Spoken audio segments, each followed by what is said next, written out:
se trouve aujourd'hui, comme vous pouvez le voir, sur un bateau parce qu'on va sur les îles d'Istanbul. Comme vous pouvez le voir tout autour de moi, là, regardez, c'est blindé de monde. Alors c'est vraiment impressionnant, pourtant on est en pleine semaine.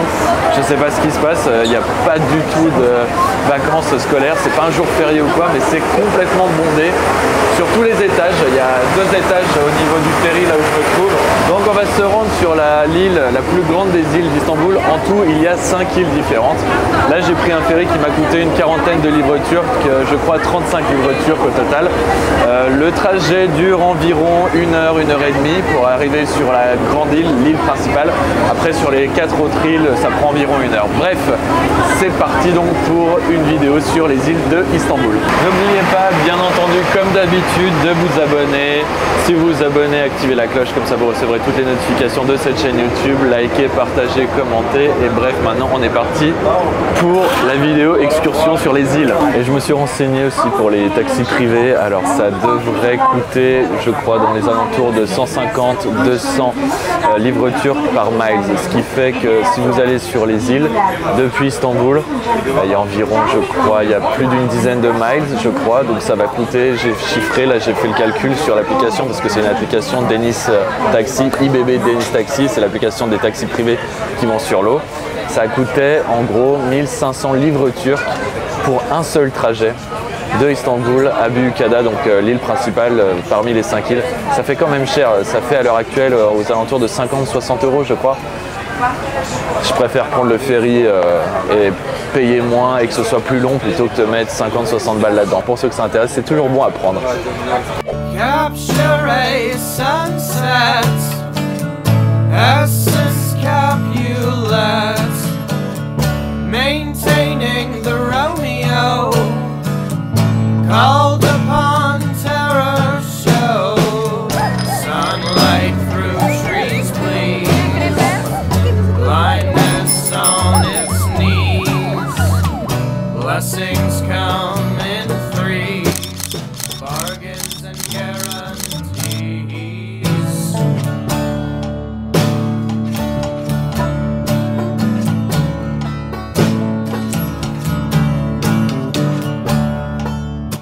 Bien arrivé sur l'île, comme vous pouvez le voir derrière moi, c'est vraiment un endroit magnifique, très reposant, très calme et surtout avec beaucoup de végétation, beaucoup de nature, rien à voir avec la ville de Istanbul.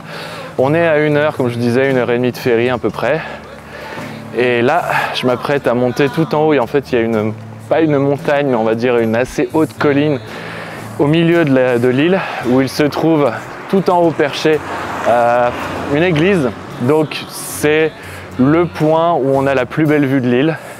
Il y a environ 1 heure de marche et ça monte beaucoup. Alors il n'y a pas que, vous n'êtes pas obligé de prendre que vos chaussures et monter tout en haut avec vos jambes. Il y a aussi des bus et des taxis privés. Seulement le petit souci que j'ai eu en arrivant, c'est qu'il y avait une file interminable pour prendre le bus.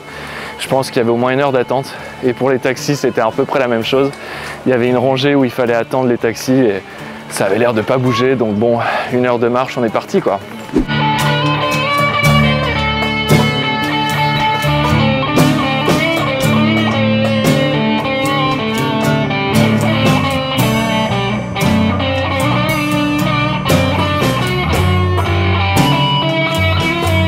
Ah, et aussi les maisons que vous voyez derrière moi, alors peut-être pas celle-là parce qu'elle est un peu délabrée, mais celle que je prends en vidéo. En fait, faut savoir qu'en fait cette île a été une île grecque en fait il y a très longtemps, et tout ce qui est architecture, tout ce qui est l'architecture en fait des maisons que vous allez trouver ici sont vraiment de l'architecture grecque très ancienne qui date d'il y a plusieurs siècles et donc en fait vous verrez des maisons comme ça un peu partout quand vous vous baladez dans l'île, ce qui est vraiment magnifique et ce qui est quand même assez différent de ce que vous pourrez trouver en tant qu'architecture à Istanbul. Ici, vous baladez dans chaque coin de rue, les maisons sont vraiment d'époque, on va dire.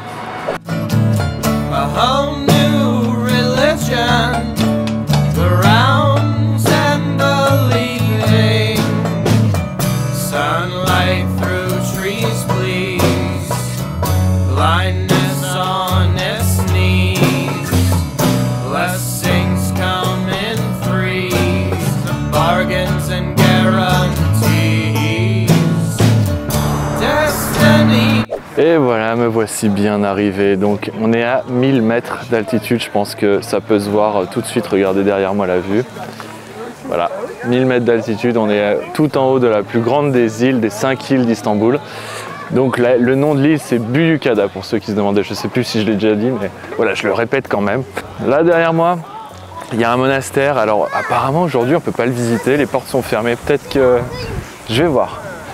Et évidemment, pour ceux qui sont crevés, comme tout le monde, hein, parce que c'est super crevant d'arriver jusqu'en haut, regardez la pente, je ne sais pas si vous voyez, c'est très pentu, vous mettez au moins 20-25 minutes à monter et franchement c'est crevant. Je vous avoue, bon moi je le fais, mais il y a plein de gens qui s'arrêtent et qui n'en peuvent plus et qui font plein de pauses sur le chemin, ce qui est complètement compréhensible.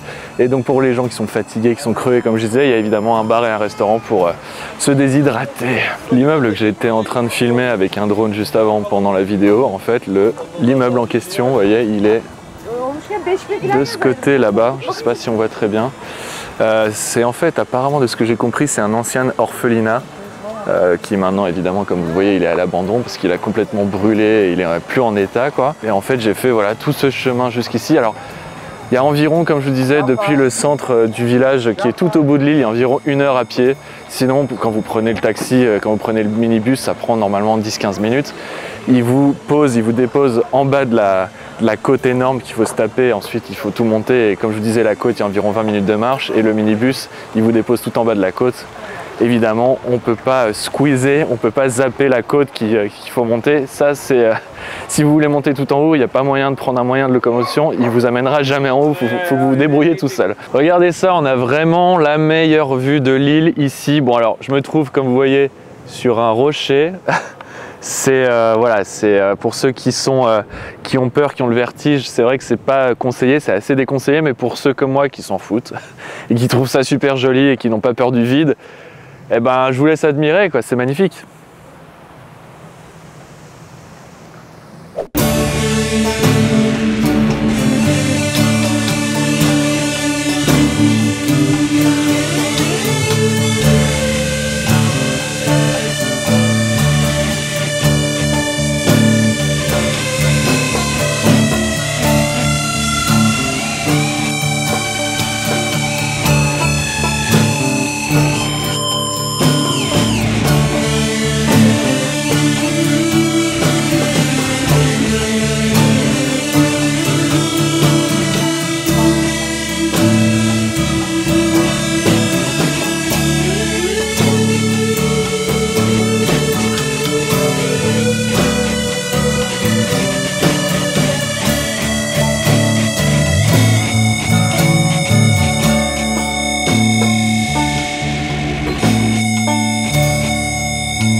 On mange super bien dans ce restaurant, mais alors vraiment, on n'y vient pas que pour manger, mais on y vient aussi pour la vue. Très paisible, très calme, une vue qui est une des vues les meilleures de l'île. Je ne dirais pas le contraire. Allez, sur ce, je vous laisse et je vous dis donc à demain. À demain.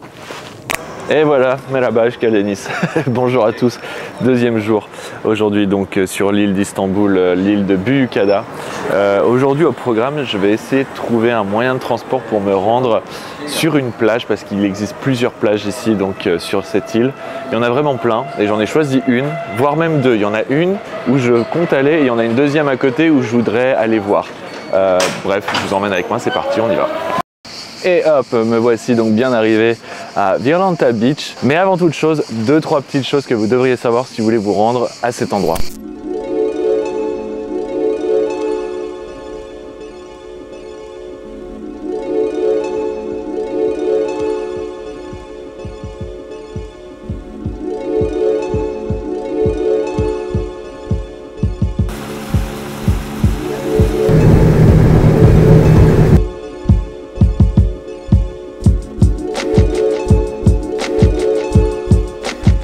En prenant le bateau en fait depuis le village principal de l'île, là où il y a le ferry, etc. Le bateau va d'abord faire un stop sur une première plage que vous voyez juste là. Et donc ensuite il fait naturellement un deuxième stop pour arriver donc à cette plage là où je vous emmène aujourd'hui, là où je vais. C'est une croisière entre guillemets qui coûte 400 livres turcs. 400 livres turcs tout en sachant que apparemment, je vais voir ça quand je vais arriver, mais apparemment les 400 livres turcs sont pour le trajet avec le bateau et sont aussi pour l'entrée qui est payante pour le club qui est un club privé, une plage privée. Donc il y a le bateau qui est compris dedans et il y a l'entrée pour la plage. Et il faut compter, je dirais environ 1 heure de bateau pour arriver donc de cette plage-ci au port. J'ai choisi d'aller à cette plage parce que, alors il y avait beaucoup de plages à choisir tout autour de l'île. Il y en a énormément, je crois qu'il y en a plus d'une dizaine. J'ai choisi celle-ci parce qu'elle me semblait assez sauvage, assez naturelle, beaucoup plus que les autres, en tout cas sur les photos et sur les avis que j'ai pu trouver à droite à gauche sur internet. Ça m'a paru assez intéressant parce que c'est aussi une facette de l'île que j'ai pas vue, c'est-à-dire que tout au sud de l'île, j'y suis encore jamais allé. Il n'y a quasiment rien, à part cette plage-ci plus une autre, il n'y a rien du tout, il y a une route et 2 plages. Donc je vous laisse apprécier, en plus c'est vachement joli tout autour, vous voyez il n'y a pas un chat. Et je crois voir, alors il me semble que oui, voici la plage comme vous le voyez, je la vois en direct avec vous.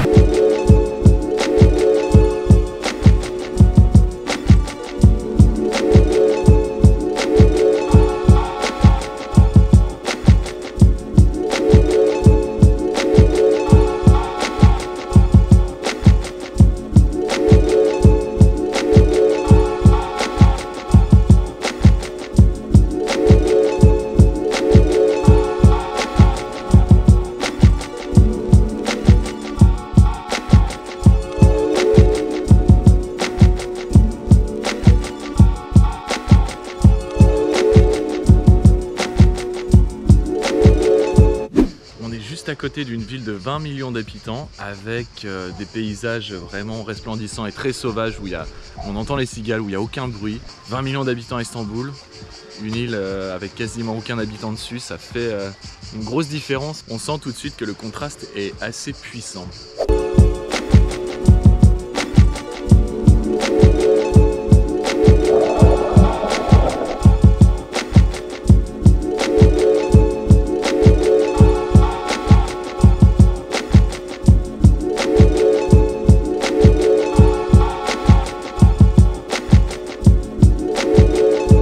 Par contre, quand vous allez dans l'eau ici, alors regardez, voilà, j'ai l'exemple parfait. Je sais pas si vous allez voir parce que je peux pas zoomer, je suis avec la GoPro, mais il y a des méduses dans l'eau. Je verrai bien au montage si de toute façon on voit sur les vidéos ou pas, mais c'est pour ça que je me sens pas super à l'aise d'aller dans l'eau ici, parce qu'il y a tout un tas de méduses. Alors il y a des mecs qui sont là pour les repêcher avec des épuisettes, mais bon, je suis pas serein quoi.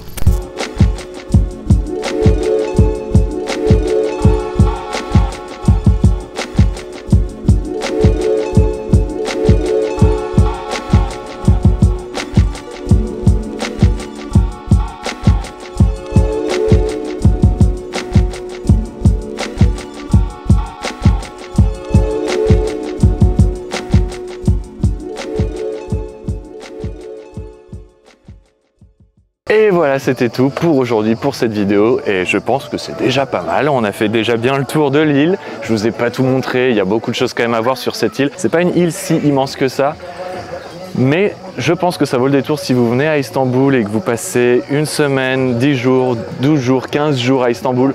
Faites un petit stop à l'île de Büyükada ou alors aux autres îles qui sont sympas aussi. Faites un stop de 2-3 jours, vous verrez. Vous ne le regretterez pas. Sur ce, je vous laisse, j'ai un ferry à prendre pour aller dans le nord de l'île et pour prendre un deuxième ferry qui m'amènera cette fois-ci à Istanbul. Ça va être long, la route va être longue.